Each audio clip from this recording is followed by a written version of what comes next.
B. Yes. Oh. How do you find our boundaries, like my boundaries? You have none.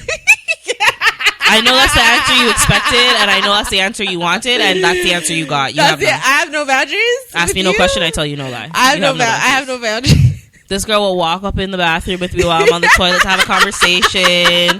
Like, you're not my man. You're not my kids. Okay. I'm trying to go I'm trying to go to the grocery store to do some quick grocery shopping. Oh, let me come, and then complains.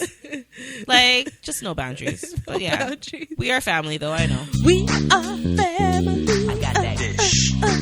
I got one sister. I got that. Ooh. I got that dish.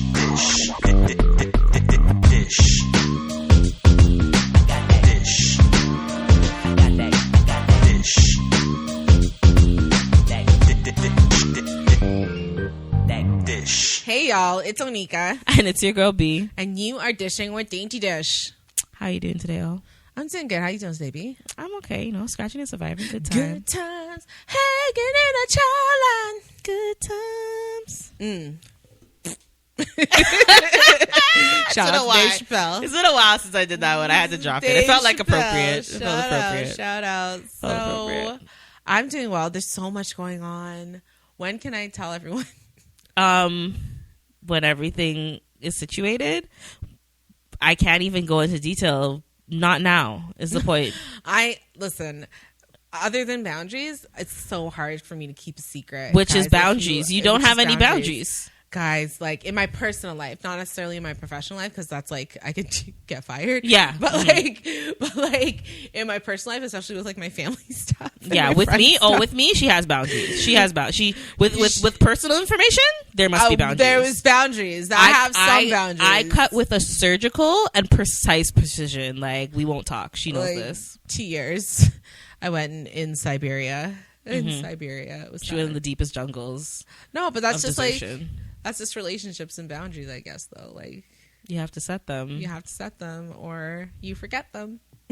Is that what we're going with? Okay, I'll give you the. But before we get into that chat, that dish, I think we should do a newsflash. See how I'm not upset today because I expected it and I knew it was coming. Yeah, I sent it to you early. I procrastinate. I apologize. No. It's okay. I appreciate that but it's okay. I appreciate your faults and you don't do anything about them. All right, guys, let's get into the news flash today. So for today's news flash, hot flash today. It's hot. Hot flash.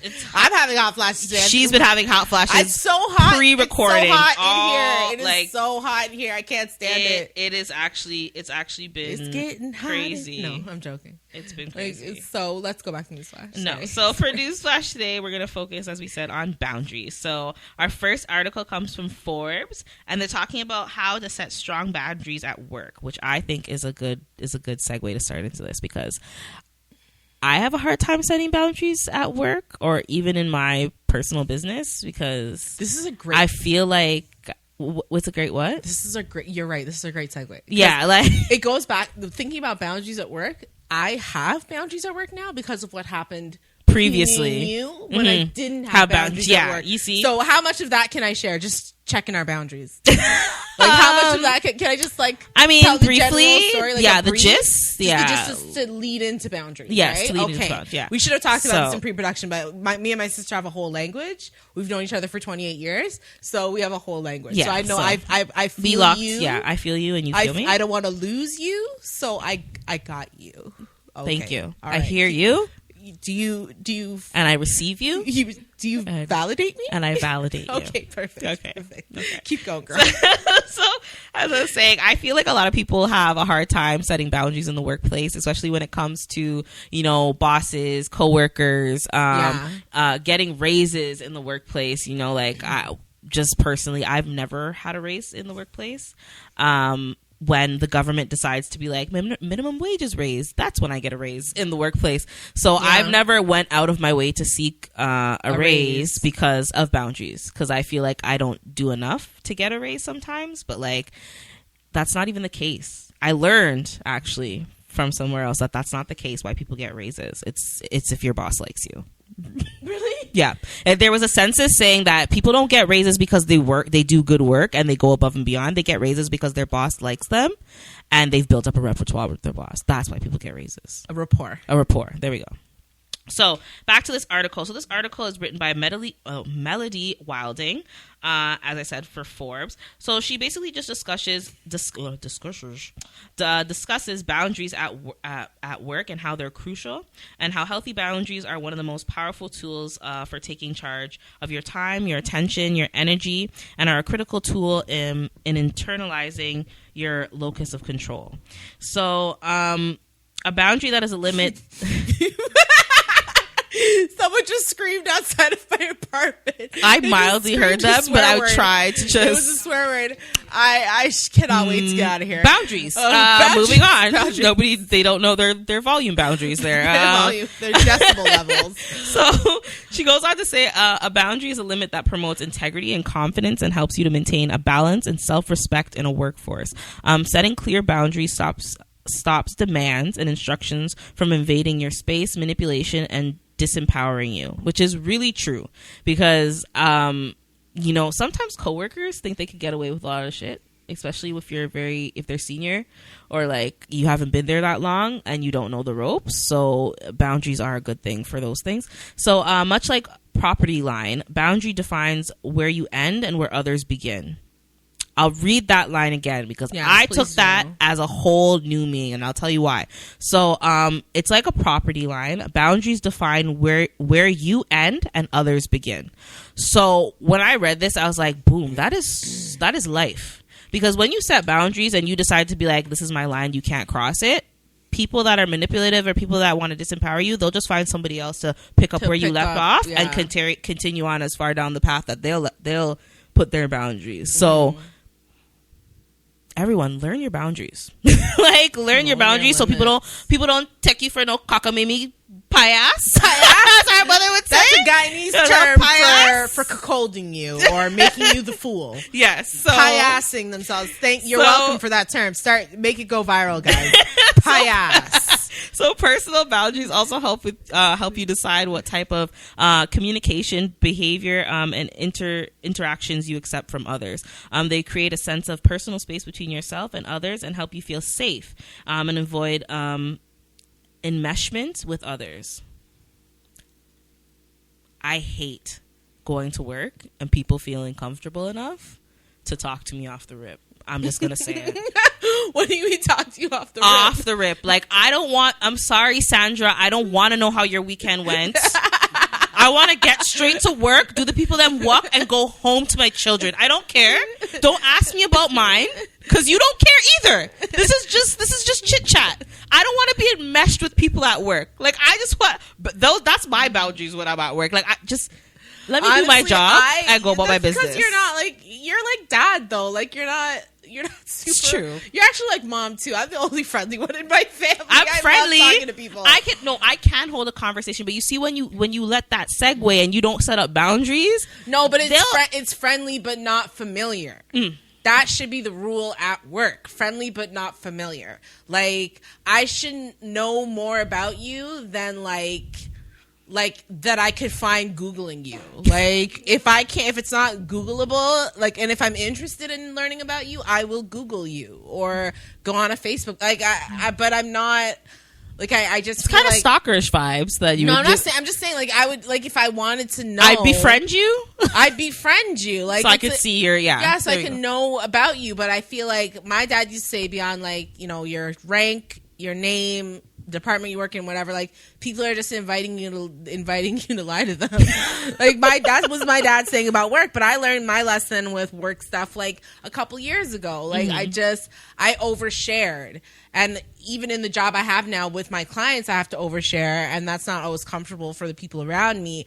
But there's nothing I say at work because I've been burned at work from not having set boundaries. That's when I say Google like that, there's nothing, and not to be oh, you can Google me, but you can Google me. There's nothing you can't that I've said to you that is going to come back and blow back on me or affect my life in any real way, because I'm a very open person. But like, I don't share my family drama. I don't share my relationship dramas. I don't share that I went on a date last night. I don't share that I'm buying a new house. I don't share that, like, and I'm not. I'm just saying, like, when these things happen, I'm not a Gen Z. You're not a Gen Z. These big milestones in my life, I don't feel like I need to, like, you have to set boundaries at work. It's important because things can get chaotic and feelings get caught, and then where are you? Right? Like, it's true. And so in the article, they just continue on saying how, you know, boundaries are good and you should have them, but they tell you 3 steps for setting boundaries in the workplace. So I'm just going to go through these quickly. So yeah, go deciding, ahead. Take your time. Okay, so number 1 is decide on the type of physical and or emotional space that you need, and set clear limits. So you should not only reflect on your values and the vital parts of your life that you want to protect, but you should also be feasible and realistic given your personal circumstances. So for example, they give you the example they give is you may choose not to check your email after 6 p.m. That's a boundary. Yeah. But if your job requires you to be on call all hours of the night, you might instead create boundaries around not downloading games on your phone so you're preoccupied, or keeping the TV off during dinner time so you could communicate with your spouse instead of communicating through time that you're, you know, things like that. So even though you might not be able to put boundaries in work, you find other places to put boundaries in place so that work is better, I guess, is what they're trying to say. So the next one they say is figure out to whom in your life you need to communicate your mind shift and your new boundaries with, so they know what to expect. This is key and crucial when you're setting up boundaries. You don't just wake up one morning and decide, hey, today I'm going to be a brand new person and set up boundaries. Brand new. I'm going to set up boundaries all over the place. And like, let's say your friend calls you up and every Friday you pick her up and take her to appointments, McDonald's. and you decide today, you know what, my gas is precious and I'm deciding that I need to set up boundaries and you need to find your own ride. Don't, like, I'm just saying, you know, just out of the sky, like, just communicate that with your friend obviously before, like, hey, money's tight, I don't have gas this week, if you could possibly find another ride, you know, do that on Tuesday instead of Thursday night. Just don't, you know, make up a random boundary and not communicate. So if they're not communicated, they won't work. The people in your life need to understand what's important and acceptable to you and what isn't. You may need to explain and set the expectation that they will no longer be hearing back on work emails over the weekend, or you are busy, for example, they say, or what? They may need to know how to get in touch with you in the event that you're taking a digital sabbatical. I love that word, sabbatical. Sabbatical. So I like the word hiatus. That's a good one. That sounds good in your mouth. That's a good one. It does. Hiatus. Hiatus. It does. It sounds sexy. It sounds like sabbatical. I know. I hiatus. still like sabbatical, but hiatus. Yeah. That's what the show's been on a hiatus during COVID. You know, we've been on and off. We've been taking a sabbatical. But we're back. We're back and stronger than ever. So the last step they say is communicate with them. So I guess communicate with people at work. So once you finish the exercise, once you finish the exercise of creating boundaries, go through the list of people that you need to contact and send them an email with the following. I think this is a little above and beyond. I read this and I was like, who does this? Like, send them an email sending a memo. Yeah, sending a memo to your I will read one of these memos for you guys. Please, we're going to discuss this. We have to get into this further. Maybe this is dig deeper into this. Maybe this is business courtesy. I'll give you this much. If someone sent me this email, I might be like, okay, thank you for letting me know. I don't know how I'd respond. That's what I mean. Like, I just don't. I wouldn't respond. It says, I'm just going to fill in the. I'm not even going to fill in the blanks. I'm going to fill in the first blank, which is name. So pretend like you're talking to me. Okay, so I'm going to pretend like, okay, so that's how we're going to do this. And then we'll get my reaction. So, hi, Onika. It's really important to me to be able to spend more time with my children and have more of a break during my weekends. And for that reason, I'm going to be taking every other week off and not recording with you. I wanted to let you know this so that it's not a surprise.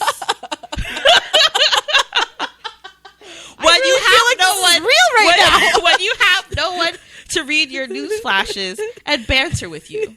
If you have any concerns about these changes, I'll be happy to discuss them with you.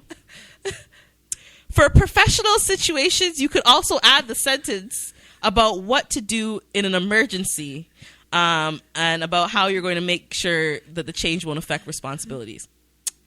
I'm not going to go through that. So that was the letter. That is hilarious. I would never send that to someone. The thing about, okay. Let me just say this, because we're going to just listen. We're going to really get into these news stories today because they seem to really reflect on everything I basically researched. So my news flash means something this week. Really is resonating with me right now. So I'm just going to scrap everything and we're just going to focus on the news flashes today because it's so perfect. Because I'm just thinking people, when it comes to boundaries, especially boundaries at work, people are so afraid to say what they need. What they need. They're to just have beating around the bush. Mental wellness at work, to be comfortable, to be able to do your job, to be able to feel secure in your space and in your position, right? With coworkers, supervisors, managers, team leads, whatever the case may be, CEOs, whatever, to feel comfortable in your position, you have to speak aloud what you need. You can't shy away from your own, your boundaries, right? You have to be firm. You can't draw the line and then someone come and question the line and you step back and be like, I could draw a new one. I could just draw a new one in the sand, right? I would never send an email about, I would have a one-on-one conversation. That's what I would recommend. Have a one-on-one conversation with people, whoever it is might be at work. And this is perfect with me because I just started somewhere, and which I can say it because they are. Thank you to CMHA Durham for promoting the podcast. Thank you very much. And I didn't reveal this before because I'm still not sure of all the rules. But CMHA Durham is streaming this, or not streaming this. They've posted the links on their social media channels. So thank you very much to my workplace. And yeah, I'm new at work and there's a big team. We have a pretty big team. And with COVID, we're not all getting to know each other. We're not in that office space where, the office. And it looks banter. like the office where there's a water cooler, there's banter. It's a whole situation. It's an office, right? But it's different because of COVID. We're doing we do different shifts or whatever. And we're working remotely and whatever else. But eventually, we're all going to be up under each other for 8 hours a day. So you need to know your limits with people, what you can share. Do you talk about your kids? I don't have kids. So when I hear two of my coworkers potentially, I might ask, how are the kids? Because they're young. They have babies. They have, whatever. So and you have nieces. And I have nieces. So I enjoy that conversation. But if they're having a conversation about something specific about kids, I'm not going to sit there and chime in because I don't have kids. But that's not me not being interested in your life. That's you knowing your boundaries. That's just me knowing my boundaries in the conversation. If I have a problem or I feel like there's an issue, I'm not going to discuss it with a million people at work. I'm going to go to the source. I'm going to go to my manager or my team lead or my boss or whatever. I'm not going to stand by the water cooler and have discussions and gossip about what's, my grievances. I learned that from being in different workspaces. Now I'm working with a huge organization. I've worked in a small boutique environment, and that's what caused trouble between me and you 5 years ago. I let someone who I was working with, because we were the only two in the office, so we struck up a quick, fast friendship. This person helped me find my place in the beaches. Mind you, I'd still spit in this woman's face if I ever saw her. But trust me. Trust me. So she helped me find a place in the beaches. She was very supportive until she wasn't. Jealousies came into play. When I go somewhere, I shine. That's who I am. I'm fabulous all by myself. I don't need to compete with you, Jane, Joan, or Jillian. Okay, I'm good. I compete with myself. You have your blinders on. I have my blinders on. I'm focused. I get the job done, right? So I guess when she saw me progressing in the position, she felt some type of ways. Then she started making little passive aggressive comments about my life and the choices that I was making, and then I realized I've overshared. But it was too late. it was too late. Like the Pandora's box had already been opened, and the Pandora's box ended with my relationship with my sister being blown up. I'm not going to get into that story. It's because boundaries. Boundaries, girls. I respect yours. Just know. Just know we didn't Boundaries talk weren't for 2 respected years. and- They weren't respected. They weren't respected, and that was my fault. That was me not being strong enough to say no, or to say what I needed, or to realize that in a work environment, you're there to work. You're not there. It's like if you strike up friendships, that's not a problem. But you need to be mature enough to handle when those friendships might go south, and not let it affect you professionally. Yeah. Right. So that's all it is, really. Yeah, It's so true. I just like with that quick point. No, no, but workplace boundaries, like, they're just necessary, because when you go into a workplace, it's not the same thing like when you go into school as a kid. You know, like when you go into elementary school as a kid, you grow up with these people over many of years. There's not a guarantee you'll be working at a certain place for many of years. So for not to be being solid in your boundaries when it comes to your professionalism, how your work ethic, how people treat you, like it cannot only I want to say, like, how am I going to put this? It cannot only be a hindrance to yourself, because then you feel like devalued in a workplace, and you go on with that mentality that you're devalued everywhere else. You might be devalued everywhere else, but like you put up a precedence almost. You set a precedent. You set a precedence that, you know, and that happens in relationships too, which is the next area of discussion. but like, you set a precedence where it comes to like your manager might be like, oh well, she's always here, she's always taking shifts, so just call her, you know, type of thing. And then it seems good on paper when your manager writes that letter for you, like, oh, she's flexible and she takes it, but they're setting the precedence for your next boss. It's true. Have you heard about, just to interrupt quickly, because I'm feeling just like I need to say this, I binge watched Ginny and Georgia. No, I haven't watched that show it's yet. So good, guys. I binge watched it at Dana's house, at Dana's condo last night, like all day yesterday, because I didn't want to go to my parents' house, so I just infiltrated her space. But she's like this super beautiful woman, and her boss obviously has a crush on her, and so he babysat her son. Like, no boundaries. Like, don't ever ask me to babysit. How is your boss babysitting your son? This no is boundaries. Very Hollywood. I don't very think this Hollywood. happens in real life, but but you know what? I always say art imitates life. Like the saying goes. Like, it's so true, because when you watch those soap operas and them shows, like, they must have got that idea from somewhere. That's what our mom used to tell That's us. what, like, that's where they must have got that something from somewhere. I've been watching Modern Family. That I don't even want to get into that right now, but that stuff. But I'm like, is this real life? Is this real problems for people? Anyways, let's go to the second news flash for today. So we're gonna jump into not relationships just yet. This one, I know you're gonna hate this and love this, but we're talking about it. So 6 ways to set boundaries around food with your family. Oh my gosh. This is a tricky one with the West Indian family. The type we call West Indian, this is a tricky one. So in this article written by Self, so on self.com, by Amy, I'm going to butcher your last name, Winderl? Do it phonetically. Winderl. It's Winder with an L at the end. Winderl. Yeah. Okay, cool. So in this article, they go to say, for many families, food is the centerpiece of get-togethers. Cooking and eating are activities that bring people together and enjoy shared experience. and an enjoyed shared experience. In some cases, the experience can be triggering, especially if you have a complex relationship with food. Oh, yes. Yeah, we could talk about mom all day long, and we're going to. So sorry, Mom. I know you're listening. If you find yourself walking away from mealtime with your family feeling upset, anxious, resentful, or otherwise not so great, it may mean it's time to set some boundaries around food. Like, I can eat whatever I want, Mom. Like, stop telling me what to eat. I know I live with you, but stop it. I can eat what I can have seconds. I can have seconds if I want. That's my prerogative. Like, I could do what I want to do. That's my prerogative. I can live my life. I didn't say a thing Did not say a thing. Most people who are looking to set up some boundaries around food with their families is usually doing it so they're trying to make some sort of change for themselves. This comes from Monica Kelly in Round Rock, Texas. Round Rock, Texas. Whether, hey, Round Rock. Whether they're seeking, and sorry, my phone's broken, as you guys know.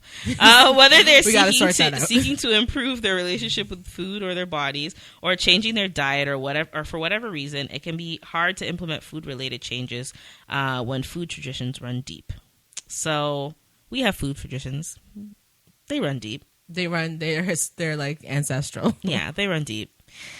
I just prepare myself when Christmas comes. Bread is going to be at the utmost. Plentiful. Pepper pots. I'm gaining 15 pounds. I'm prepared. At least. We get bread delivered to our house from my cousin, fresh bread rolls every single week. For the last maybe 6 months. I've only now started to not eat it every single day. But dad said the other day, he goes, we don't need to order bread. There's like so much bread. Why is there so much bread? I said, because I'm not eating it, Dad. I'm tired of the shut commentary. Up about it. I'm not eating it. I can hear you. I know what you're saying. Setting boundaries with food allows you to be open and honest about your needs. Ideally, it can keep you from feeling disrespected by your loved ones and harboring feelings of resentment and vice versa.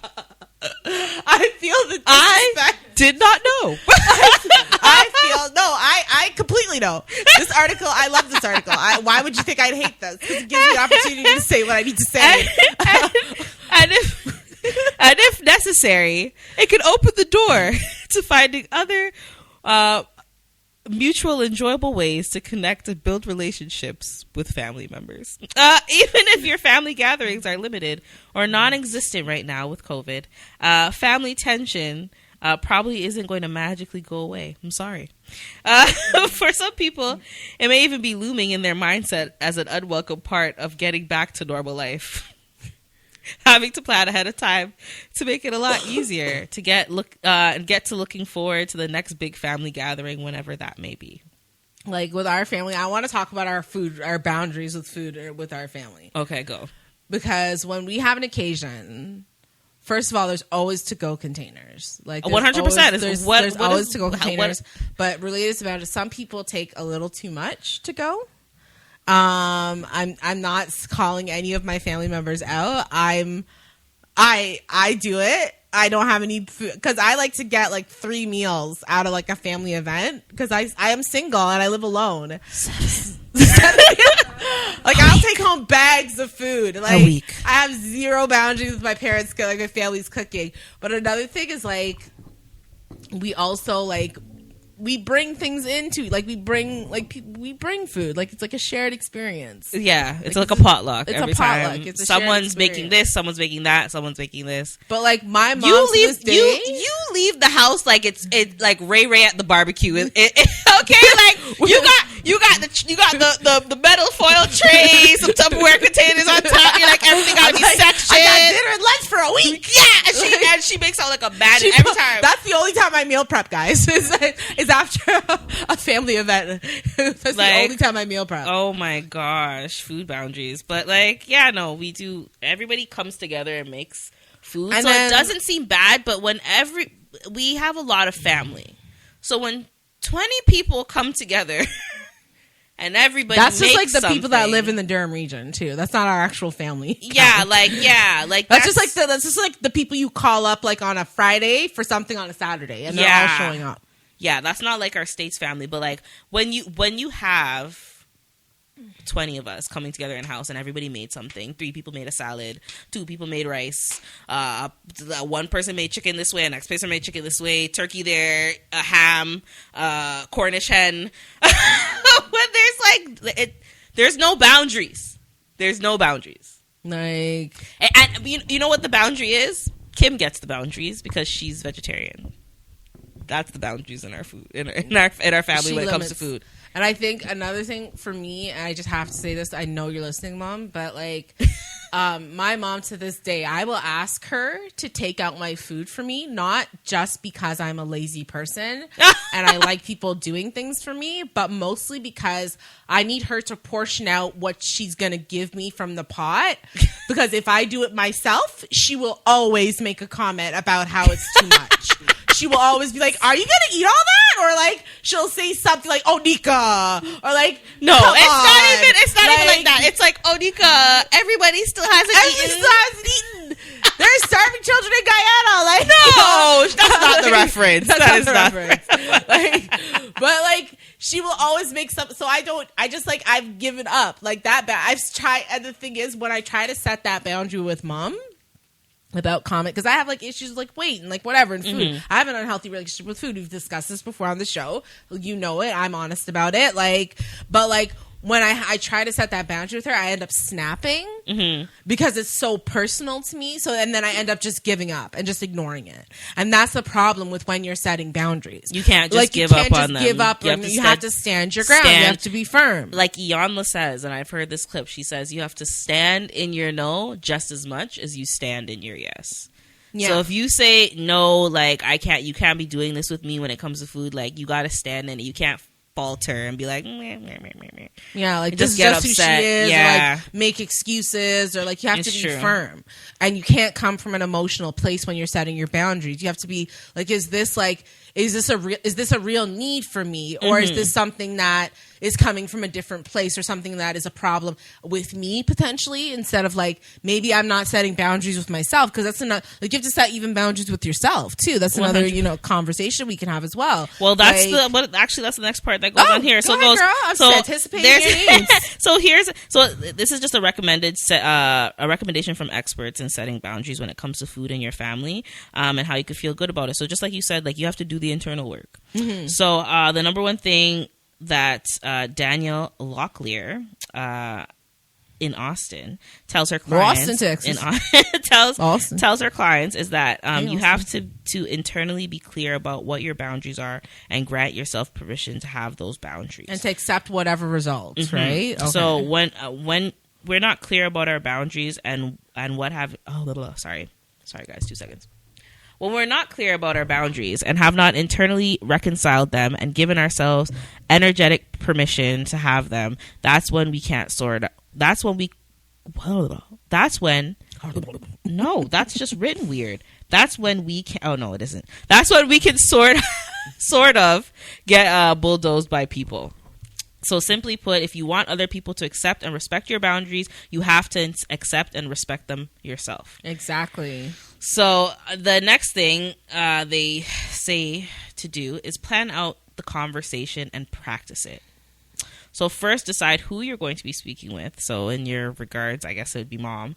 Maybe I've already it's the person, done it passive aggressively through this episode. So maybe it's the boom. person who's saying or Setting doing a boundary. something that rub against the boundaries that you want to set.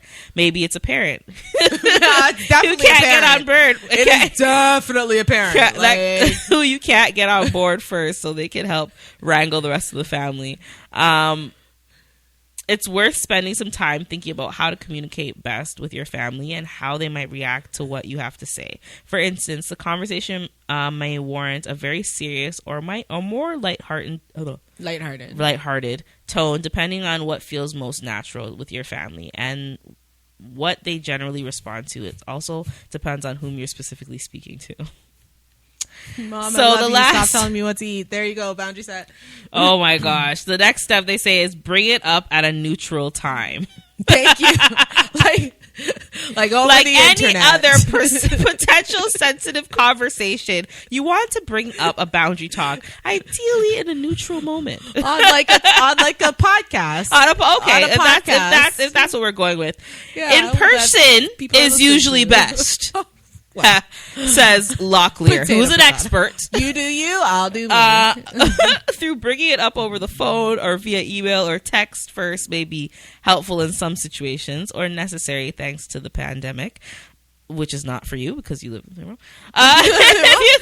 If you think so, you say like you didn't used to live with her. Like, I know. I didn't know if you want your business out there. Like, no, I don't care. I live with my parents. Like, they're an 11-minute commute away from my job. Like, I'm winning. I don't care. It could be an act of self-care to have that conversation over the phone or email, or allow them to have space to have their emotional response, and then revisit the discussion once everything has settled.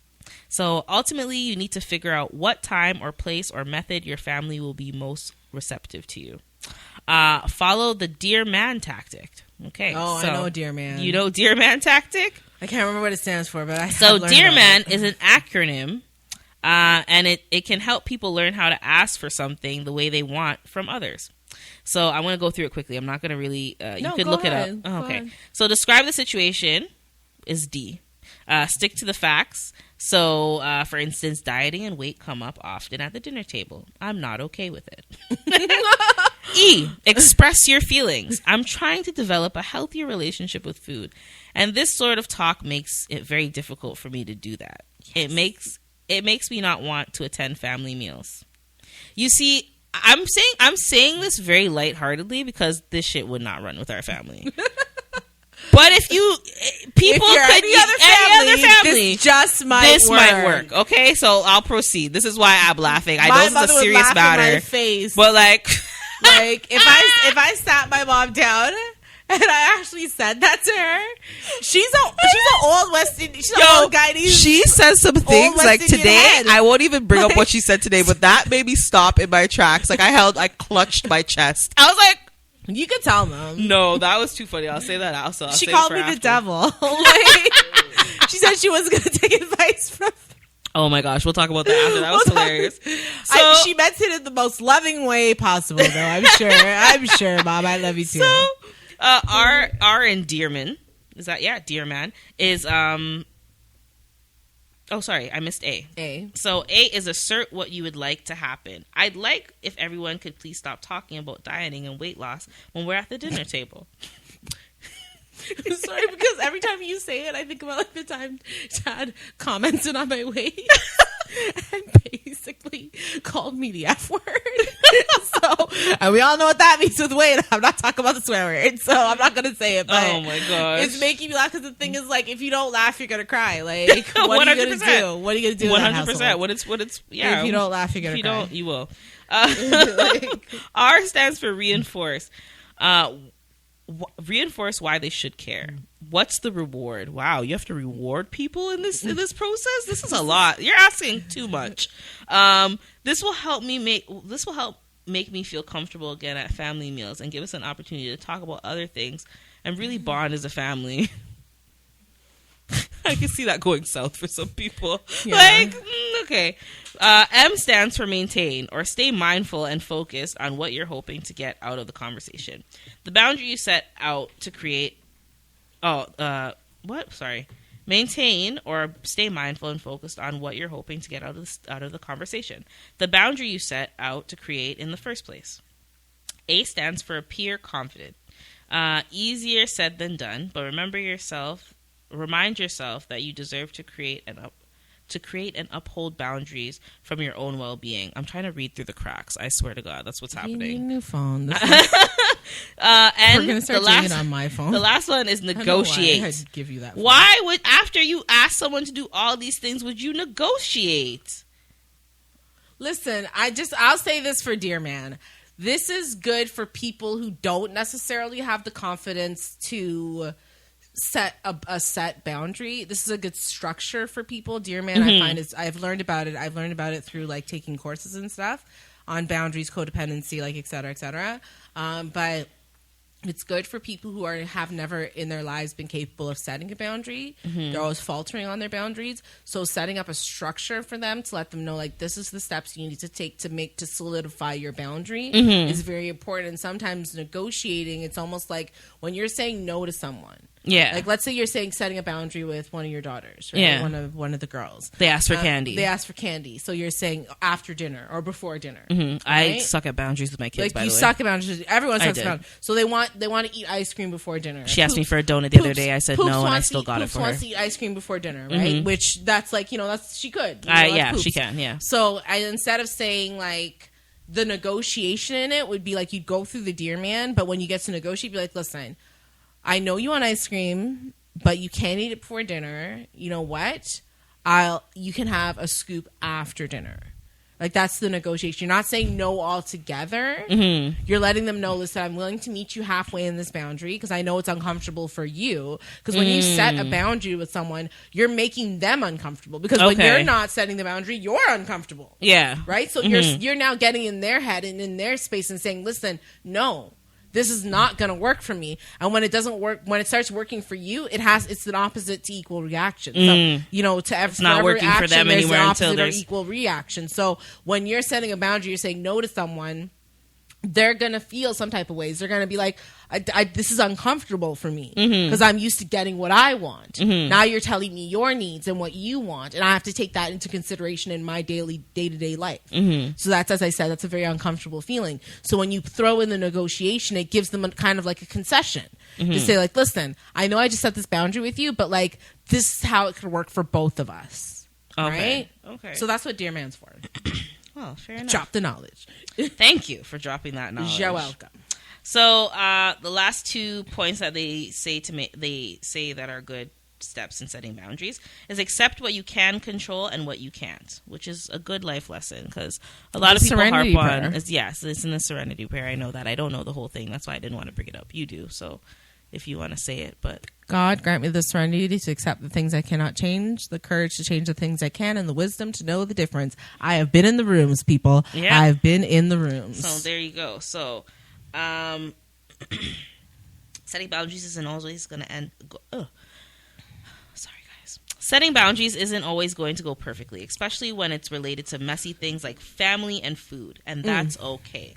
It all comes back to honoring your needs and your energy. You can communicate your boundaries and remind people when they're brushing up against it. But, says Locklear. But you don't need to be available to keep defending yourself over and over again or energy used again. Wow, see, this I know I'm not reading this wrong. Energy use energy. That's not right. Energy uses energy? No, it doesn't say uses. It says energy use energy. Anyways, to keep explaining yourself if someone's not available to listen. And the final thing to do is decide when it's time to move on. This is the most difficult and key part. Decide when it's time to move on, people. No one to hold them, no one to fold them, no one to walk away, no one to run. Shout out to Teddy Rogers. Amen. So this type of work can be really difficult, says Kelly. It's really difficult to divest from the system while living within that system. So it's important to be careful with where your energy is. Even after approaching this the best way possible, there still might be some people who don't get it. And it's okay to reinforce your boundaries more firmly if they are not understanding, Kelly says. It's also okay to walk away from it if it's costing you more energy than you can spare. Yeah. So that is just a wrap-up of that article. And we're going to jump into the last one, which is our last topic of the day. We're keeping. I don't even know if this is short. This feels like it's still lengthy, but it's still lengthy. This is the last one. I promise. Chatty you guys. Cathy's. It's okay. So let's wrap it up with relationships. Yes. So this article is these tips will help you set boundaries in dating, and it comes from Brides. I'm assuming Brides magazine, but it's brides.com. So yes, I'm sorry I cut off your bum. There we go. When you start dating someone new, or even if you've been together for a while, it's important to make sure you feel comfortable in the relationship and you're being true to who you are. The start of a new relationship is a good time to begin laying down some ground rules while your partner. Like, I don't cook. I don't cook, but I clean. Best believe I got this ring. I do cook. I do clean. I'm domesticated. You're a domesticated goddess. So the article carries on to say the start of a new relationship is a good time to begin laying down some ground rules with your partner, and we don't only mean physical boundaries either. Ooh, my sexy. God. And what about if you are already in a relationship? Communication. Sorry, my phone screen's jumping. Okay, I this promise, is a guys. really, this is a really phone, rough situation right now. Like, if she doesn't have a new phone, she could use my 11. So communication is key, and you should still broach the topic and still have an honest conversation, no matter how long you've been together, even if for a while. Oh my gosh! Yep, it's jumping. So why don't we talk? While it's jumping around, why don't we talk about the first couple we address? Yeah, just jump into that. So, it was really choppy for me, so I don't know if you. I don't know if I processed everything you said. Yeah, I don't know if what you was got it. What was the first? So thing I'm you gonna said? go. The definition is right now in front of me, so we're gonna go with this. So, what are boundaries in dating? So, definitions: boundaries in dating are a person's limits in a relationship. They allow each person to maintain their needs, space, individuality, and health. Yes. So, relationships and boundaries. I'm gonna. I mean, we could talk about. I'm going to talk about the one relationship I had last year. I didn't set really good boundaries in that relationship, and this is dedicated to all the young women out there who are going through some stuff when it comes to boundaries. You know, and not being able to set them, like, especially like I'm 38 and I have hard time setting boundaries. So I can only imagine, like, when you're younger and you're starting new relationships with people. What are boundaries? You might not even know that you have to set them. Like, you just go in there willy-nilly, having a great time, falling in love, living a fast and loose life, and you're just not thinking about, like, when shit goes south, how are you going to handle it? Like, you're going to handle it with setting boundaries. And in the relationship I had with Rule of Law, I didn't set boundaries right away. I basically let that person walk all over me because I wasn't, like, happy with myself at the time. I was unwell, and, like, I was desperate. I was lonely. Like, you know, there are reasons that people don't just not set boundaries and let people walk all over them. Like, there's always something to it. There's always a reason you're not saying no to someone. So it's either you are desperate or, like, you don't want them to leave you. You know, this person was a business person. So his guilt trip was always like, are you going to ride or die for me? Like, I'm here to like, make my life better and conduct business and do this, that, and the other. And, like, if you're not for me, you're against me. If you're not for the grind, you're against the grind. So, like, I'm here sitting, like, feeling guilty. Like, oh, well, I need to stand by my man. I need to support him. Like, so, like, I'm gonna, even though I don't like to cook, instead of him conceding and saying, why don't we cook together, I'm going to be the undomesticated goddess in the kitchen making, like, chicken stew, Jamaican chicken stew from an internet recipe, and the chicken turns out white and you don't want to eat it, telling me, like, you know what he told me, I'm not going to repeat it about my chicken. His criticism on my chicken, I will tell you that another day. That's a whole other conversation. That's a whole other level of disrespect. You never criticize a black woman's chicken. I know. And, like, give me 3 hours to see. We're not doing this. The point is that the first time I ever set a boundary with him, I remember the trepidation. I had become angry because it was a situation where I felt disrespected. And then he basically was like, oh, when Onika doesn't get what she wants, she obviously gets upset, like, throwing it back at me. And I'm like, whoa, like, my friend. Sir, excuse me. I've made more concessions. And that's when I realized I had the rundown of the list of concessions that I'd made in the 2 months that we'd been together. All that I'd done. I'm like, how could you She's talking about 2 months. Try being in a relationship for 7+ years. That's the thing. I only have this 4-month experience. Like, we'll get to your situation if you want to share. I'm willing to share my 4-month experience. People aren't going to know my business now. That's why it only lasted 4 months, because when I finally said enough is enough, when I got trigeminal neuralgia in my face, which is literally one of the worst nerve conditions you could get in your face, I was laying in bed in pain, and you wouldn't even bring me a cup of chicken noodle soup. I was like, you know what? Lines have been crossed. I'm like, you don't, like, boundaries are about respecting the other person. Right? And if you don't set your common courtesy is like, a beginning step. Like, if you don't set your boundaries, like, from the very beginning of your relationship, you're gonna have problems. And it is gonna affect your mental health. My mental health during that time was so low. That 4 months, I was, like, always on edge. You know, I was when always, is he coming home? When is he coming home? When am I gonna have to cook again? Like, these were all like that. I joke about it, but like, it was true. Like, I would lay down to. He was always like, "What are you doing? What are you up to?" Like, he wanted me to be exercising, and like, he didn't accept me for who I was. And like, instead of being like, "No, I am this weight, and this is where I'm at now, and you're either gonna meet me here or there's the door." I invited a whole person into my life, living in my apartment with me. Like, I was hypomanic at the time, truth be told, but I still probably would have made this bad decision regardless because I was lonely. And when loneliness and desperation meet at a corner, you get bad decisions. That's just a fact. Like, that's factual. So a lot of things with relationships and boundary settings, I think it's because you're so afraid of losing that other person out of your life.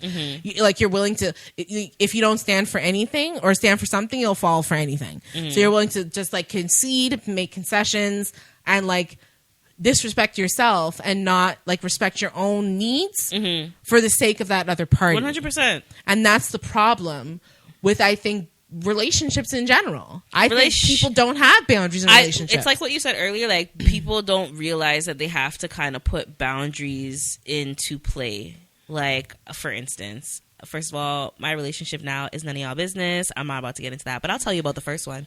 So I'll tell you about the first one. So because that was like my first serious relationship, like right out of high school and everything. I had a baby with this man. So my baby father, because once upon a time, not long ago, I used to not want to call him my baby father, but he's my baby father. That is what he is. So my baby father and me had no boundaries, like whatsoever. Like, I was on that mentality right out of high school because I thought that he loved me as I was and for who I was, especially, you know, going through high school, getting exposed twice, all this razzle dazzle. So I didn't think I was lovable. So I had a very low self-worth at this time as well. But we had no boundaries. This man could tell me jump, and I'm like, baby, how high? Okay, it's disgusting now, ew. But like, yeah, realistically, O could probably tell you, like I was ride or die. Like, I'm like, that is like one day, and I told the story just as I said, like, I never used to call him my baby father. One day, Onika told me, or came up to me, and she's like, "Oh, you're his baby mother," and I was like, "Bitch, I was his woman first." Like, I went off, like I rode, like, ew, disgusting that I did, but I did. Like, I went off on her. I'm like, you don't ever call me a baby mother ever again. Because, oh, yeah, well, yeah, catch that. Yeah, so I should be fine. But, so I was like, I rode hard, and there was no boundaries, and, like, I'll go, like, mildly into it. Like, he would take my car and be all hours of the night. Like, money was no object with me. So, like, I was an ATM. Like, I was personal jeweler. Like, Jacob the jeweler. Like, Jacob the jeweler. Like, I'm here shelling out for jewelry. Like, there was no boundaries in regards to respect for me. And I could say respect for him too, because after a certain part, I didn't give two shits. Like, I knew I deserved better and wanted better for myself. So, but the boundaries that should have been created from the beginning weren't created because we were comfortable. We, you know, had a child. You had set your roles. That's the problem. When you fall into a role, it's like 100%. Someone said to me once, the first week of marriage, you should never do anything that you don't want to do for the rest of your marriage. So if you don't ever want to take out the garbage, don't take it out that first week. If you don't want to clean the kitchen, don't do it that first week. If you don't want to cook, and that wasn't even the mental all week. Don't get it twisted. I do anything and everything for my man now, but like at that time, it's like, what am I doing? Equal partnership. Yeah, it's an equal partnership. Like, and before, it was like, what am I? What am I doing all this for? Like, what is the end game?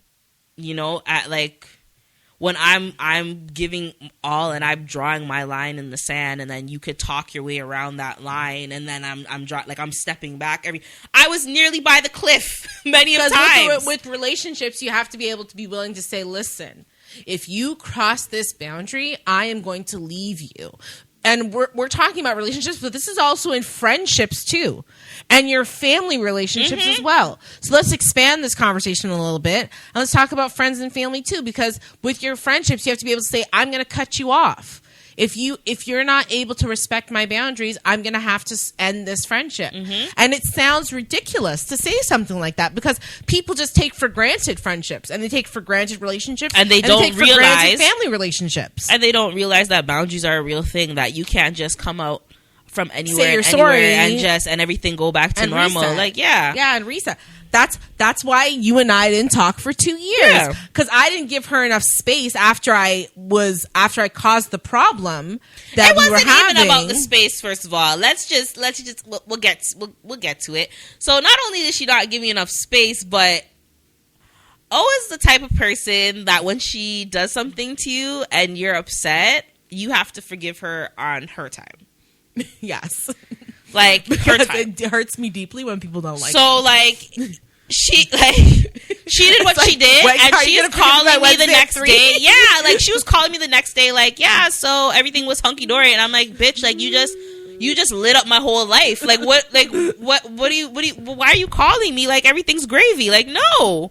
And I just decided, like, boundaries needed to be set. I'm like, listen, like, you don't know. For someone like me, for someone as bullheaded, pig-headed, like, stubborn, and, like, own way, and, like, what, it took 2 years for me to hammer into my head and I would never mess with my little sister again because losing her in that 2 years because I crossed a boundary, that's the risk you take. When you cross someone's boundary, you risk losing them, and you risk them never coming back and forgiving you. I don't give ultimatums, I'm just gone. Yeah, like you risk. Like I'm ghost. That's the risk you take. You risk losing them, and that's on the opposite end of the person who has to respect the boundary. Like if you don't respect that boundary, that person, that the point is for that person to say, "I'm done and I'm leaving, and I'm not going to stand for this behavior."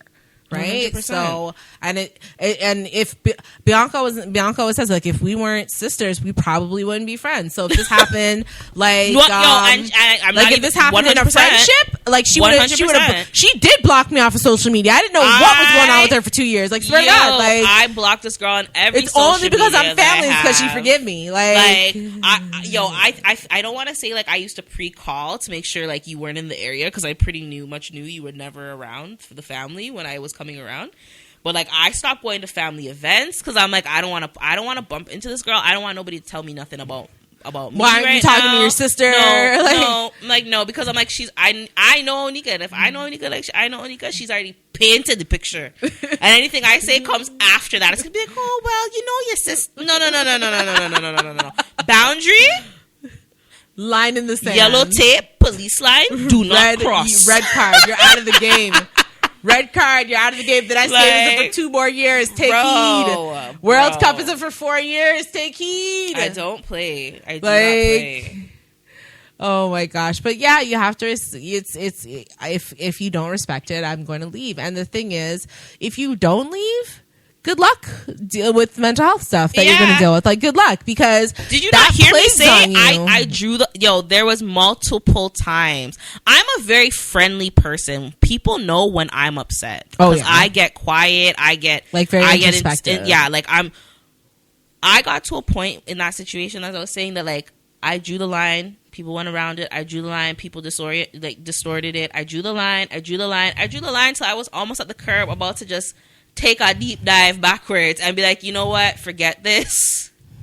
Like, I'm gonna have to just deal with it, because as grandma used to say, you make your bed hard, you lie down in it hard, you make your bed soft, you get the comfort of softness. But I was like, no, line crossing no more. I shall not jump. Like, this bed is too hard for me. It's made of rocks. It's too hard. It's made of rocks. It's made of rocks and sharp, so kick spiky. Rocks. Yeah, like kick rocks, basically. I picked up and I bounced. I bounced with all my things. I've had to set, and the thing is, I think setting boundaries comes with a certain level of self-awareness too. Mm-hmm. And self-care, obviously, as well. I'm still working on the self-care part. I'm still working on the self-care myself, but it comes with a certain level of self-awareness. And we were talking in the car about it comes with hindsight too, because right now for me, hindsight is like I'm a volt when it comes to like your stuff. Like, I would never ever betray you. I would never. The consequences of that, like, were you already got you did the action. I learned my lesson. The reaction, I learned my lesson, right? Mm-hmm. So like. It's about self-awareness, because like when you go, especially when you're able to step away from a situation, like when you're in it and you're not asking for advice, not talking to sister, brother, best friend, therapist, whatever, and getting a different perspective on your situation, you're like stuck. It's that thing, like you sit in your shit long enough. Stop stinking. It stops stinking, right? Stop so like, smelling. if you're not looking, like if you're out of the situation, like for instance, like when I moved, like I'm going to talk about like my situation with my friendships when I was in high school. I had a group of friends, and I think like there were challenges in those friendships, and I moved away. I went to Carleton, and when I came back, there was a certain level of energy that was coming off of them that I didn't care for. And I had stepped out of my comfort zone being in Durham region. I'd gone and had a whole life. I'd made new friendships. I'd discovered things about myself. So I was able to be like, you know what? I'm setting a boundary with you. And even if that boundary, and then when that boundary was crossed, and it's up to you. It's up to you to redraw the line in the sand. You know, like you can make a boundary today. That's what negotiating is. That's what the dear man negotiation is around. Yeah, and 2 years later, because the circumstance changes. Yeah. You never know. Things change by different. So you have to reevaluate your boundaries. You have to like at a certain point reevaluate. Does it still fit for the situation? So like for me, when I got like that energy from those friends, there's only certain ones that I kept, and other ones I blessed and let them go because it wasn't working for me. I was uncomfortable in those relationships, and if I'm not comfortable, then what am I doing? Like, what is this about? What is this about? What is the point? Am I learning? Am I growing? Like, who am I in this relationship? If I'm not happy, in my friendships, even with family, there was 2 years that I didn't talk to mom. Yeah, do you remember when I didn't talk to mom?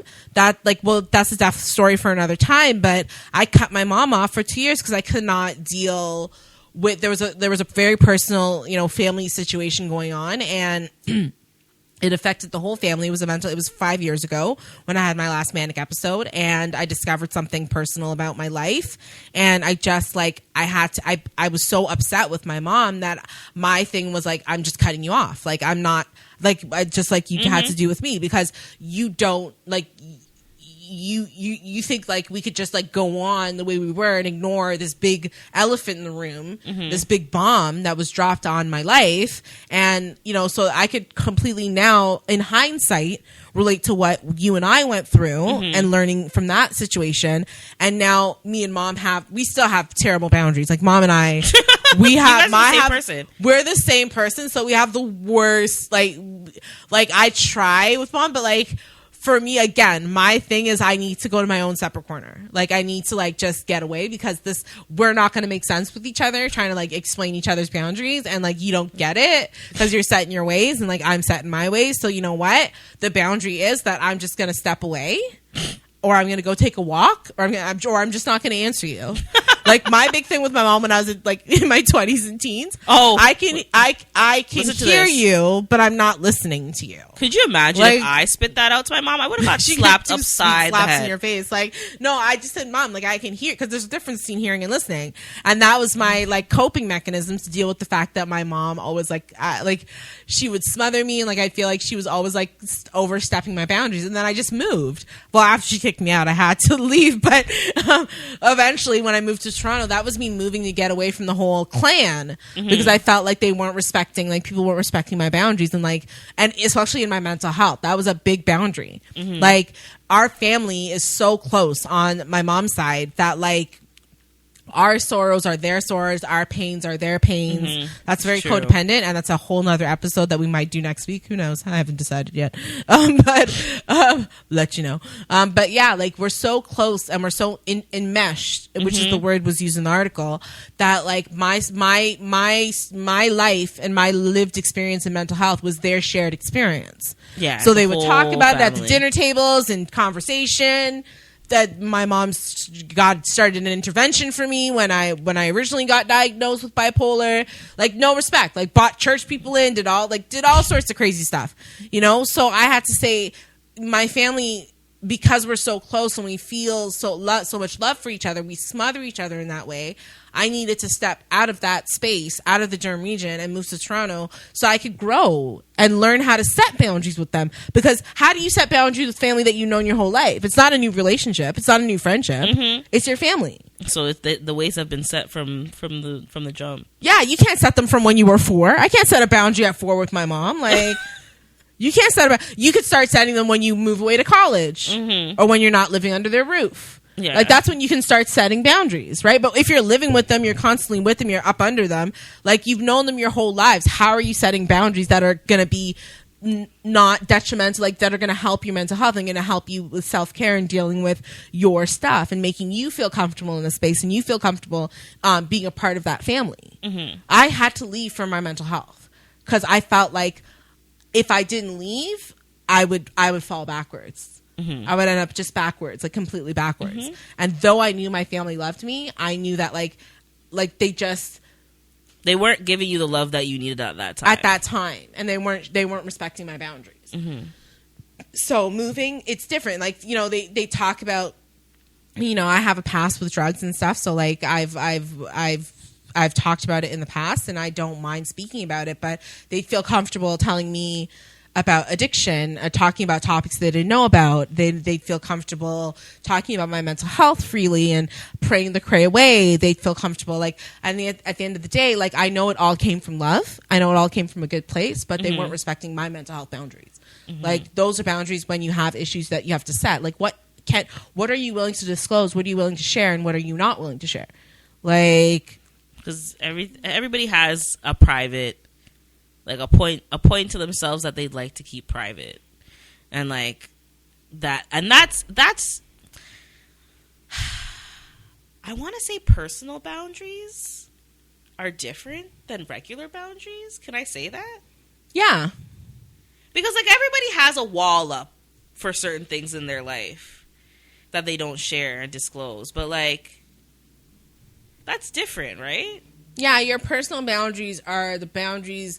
It's almost like you're when you wake up in the morning, you almost have to say to yourself, this is what I'm willing to take today from whoever is in your life. And this nothing is what more, I'm nothing not, less. Nothing more, nothing less. And you have to stand by that. Mm-hmm. Right? And you have to be comfortable in that, in setting that boundary, that personal. It's almost like cheering yourself on in setting your boundaries. Like, this is my personal boundary. This is my personal goal when it comes to setting boundaries. And like, if outside people don't respect those boundaries, what's if A happens and then B plus B, what is the equal C? What's going to be the X factor? What's going to be the result of their not respecting those boundaries that I've set? Mm-hmm. You know, and then you have to, the personal one is making a personal commitment to yourself to stand your ground and stand by what you've said and what you said and how you view every day mm-hmm. and how you deal with that relationship. Okay. Right? So just wanted to clarify for our listeners. Okay. Well, that was breathy. Boundaries. I didn't know I had so much to talk about with boundaries. But yeah, do you have any final thoughts on boundaries? A final dish? We need them. They're important. They're important. I shall leave here making some boundaries for myself. I'm kidding. Just like I learned a valuable lesson today, guys. I'm kidding. I've set all the boundaries that I could think of. More boundaries with my kids. Because last night, Aaliyah asked me for a donut, and I was like, no. Like the no flew out my mouth so quick, but I ended up driving to Tim Hortons said ways before I ended up going home, and it was just like, damn it. And she's like, Mom, yeah, but I thought you said no. And I'm like, I know what I said. You don't just tell me what I said. Yeah, I'm like, just I know. Damn donut. I know what I said. Eat the donut. You know, boundaries are important. And boundaries are important. They're important for yourself. Every aspect of life, especially your mental health. Because I tell you, when you keep drawing those like every line you draw in the sand, it there takes might be something a cliff out of behind you. There might be a cliff behind you that you're don't say fall there might off. be. There is a cliff behind you. It just depends how far the cliff is. And how many lines you can draw before you fall over it. And then, you know, I hope for none of our listeners or our viewers that like they just never find that cliff, because that cliff could be a very precarious place. It could be, yeah, it's a very precarious place. I mean, for me, again, it's boundaries are about like when you feel uncomfortable.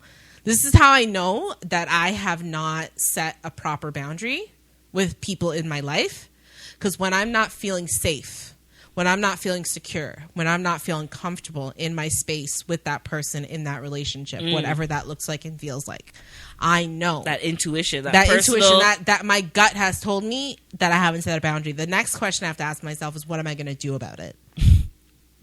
Am I going to continue being uncomfortable, which is a feeling that I absolutely despise? Like, my comfort is my joy. Like, my comfort.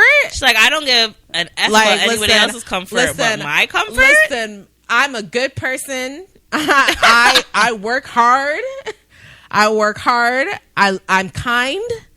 I'm generous, and I'm like, you is kind, you especially important. I'm generous, I'm kind. I do too much in my life. I give back. I do way too much for me to be living an uncomfortable life in my relationships. So the minute I get uncomfortable, I'm bouncing. I'm telling you, listen, you cross my boundaries. I'm not just going to leave you hanging. Back in the day. Oh, she's going to explain herself. I will woman-splain to you what you did wrong. I will break that down so you know you can't come back from this, because I might be the person who I will forgive. I'll set a boundary. I might draw one line, but I'm not drawing 10. Like, just to get, especially when, because sometimes there's leeway. Sometimes there needs forgiveness. Sometimes, like, you know, there are situations that you find yourself in that you might have to draw another line in the sand. But that's just called reevaluating. That's not necessarily called being a pushover. Like we said, yeah. Right? It's when okay to reevaluate. It's when you're drawing 10, 15, 20, and you're not reevaluating why you're drawing that line in the first place. Because how are you going to draw a second line? Let's try again. Yeah, how are you going to draw a second line not knowing if you're solid in that, like, setting that secondary boundary? Like, because then you're just going to do a third and a fourth and a fifth and a sixth if you don't reflect on the first and why you changed your mind the first time. Right? So I might forgive the first time, but, like, fool me once, as George Bush, W. Bush said, fool me once, shame on you. Fool me twice, you ain't gonna fool me twice. That's the saying in Tennessee. You ain't gonna fool me twice. Fool me again. You ain't gonna fool me again. So yeah, I think boundaries are very, very important. They're very important to me, specifically for my mental health. It's very important for all your health, your physical, spiritual, mental, emotional, all of the healths. So setting boundaries, it's not easy, but you just have to, like, be firm in your decisions. And if you need to, don't second guess it. Go with your gut. And if you need to reevaluate, just know that you have to deal with the consequences of not respecting your own boundaries. So, with that said, if you guys wanted to have more of a dialogue on boundaries, you want to know how B sets boundaries, or L sets boundaries, or T sets boundaries, and they're all in the house, by the way. I didn't say hi to you guys at the beginning. I'm a terrible person. Ellie's in the house doing his thing. TT's in the house doing her social media thing. If you want to learn about how we set boundaries in our everyday lives, shoot us a DM. Yeah, right? and if you have, like, a situation that we could possibly potentially Lanya, fix your life, relate to it, you know, about boundaries. Send us an email or DM, and maybe we'll personally answer you if we could relate. No, not maybe. Yeah, no, I'll still answer you even if I can't relate. I'll find a way to relate. If I can relate, you'll hear from me. I'll find a way to relate. Yeah, I'll find a way. I'll research that for you. Don't worry, I'm thorough. I'm a little shaky. I like to go for personal experience. So I like to be up to people's business. So I'm like, this situation I saw on Young and the Restless in 1993. Let me look up that tape and, like, I'll get back to you. You're ridiculous. Oh my gosh. So if you'd like to reach us, you can reach us on email, and that's dysh@daintydysh.com. So dysh@dainty, daintydysh.com. And if you're listening to us on Apple Podcasts, give us 5, you deserve 5. And if you're listening to us on any other streaming services, thank you so very, very much. Like, share, and subscribe. And if you want to get a hold of us as a collective, you can get a hold of us through our Instagram. That is Dainty Dysh Podcast. So DAINTYDYSH PODCAST. And if you'd like to get a hold of any of us individually, my Instagram is thatmuvabadxo. So that's THATMUVABADXO. And if you want to get a hold of Onika, that's Best of Onika, BESTOFONIKA. And if you want to get a hold of Ellie, that's its.LOITS.ELLO. And if you want to get a hold of T, hers is honeyt at HONEEYTEE. So that, I think that's, and Twitter. So if you'd like to tweet us a twat, twat us a tweet. I Twitter twatter. So yeah. I know that's an offensive word, but I like saying it. Just saying. I know. There's some listeners out there that might feel offended when I say that, but I like saying it every week. It's English. It's English. I think it's an English swear word. Yeah. Now mom's gonna be like, what? What do you say to offend people? Guys, stop swearing. So you could tweet us at OnikaDT. That's the Twitter that we have. And if you don't know how to spell my name, like, what's up? Like, what's up? She shouldn't have to spell it. I'm not going to spell it. And I'm not on the Twitter yet, but I'm on the Tickety of the Talk. So you can add me on the TikTok. Same as my Instagram. So you know, I got to give myself a shout out. If I'm not going to love on me, who is? Who's going to love on you? It's true. It's true. Anyways, that has been the dish of the day. I hope y'all have yourselves a very, very, very happy hump day.